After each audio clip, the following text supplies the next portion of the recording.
শুধু আমি খাচ্ছি কদিন ধরে। আমি আর কোনো রেসিপি বানিয়ে খাওয়াই না, কিচ্ছু বানাই না। তাতে করে আমি এসে আম কেটে দেবো?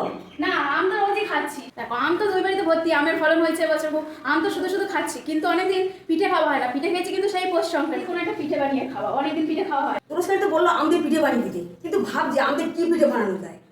একটু ভাবি। দাঁড়াও তো, মনে পড়েছে দারুণ স্বাদের মালপোয়া আম দিয়ে আমার মা সেই ছোটবেলা বানিয়ে খাওয়াতো, দারুণ। মালপোয়া বানাবে? মালপোয়া তো আমার দারুণ লাগে, আর সাথে পড়ছে আম। তাহলে তো আরো হেভি হবে। সাথে আমাদের বাড়ির বাচ্চারা সবাই খুব ভালোবাসে মালপোয়া। বলুন, বাড়ি বাড়ি আমের মালপোয়া।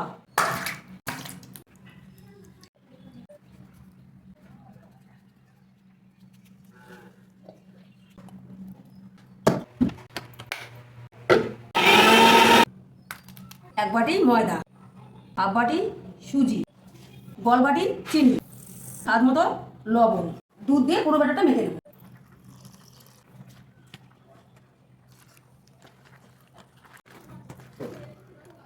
মালপোয়া ভেজে নেওয়ার জন্য কড়াইতে তেল দিয়ে দিচ্ছি, সাদা তেল।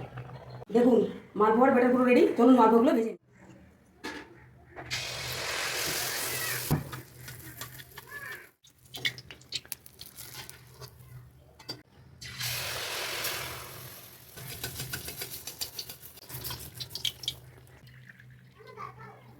পাকা আমের মালপোয়াটা দেখুন, পুরো আমের হলুদ কালারটা আছে। পুরো মালপোয়া কেমন হয়েছে? দারুণ হয়েছে, প্রচুর সফট হয়েছে, খেতে তো দারুণ হয়েছে। আর ফ্লেভার তো দারুণ, আমের পুরো ফ্লেভার আসছে পাকা আমের। অবশ্যই কিন্তু বাড়িতে বানিয়ে খাবেন, খেয়ে কমেন্টে জানাবেন। টাটা।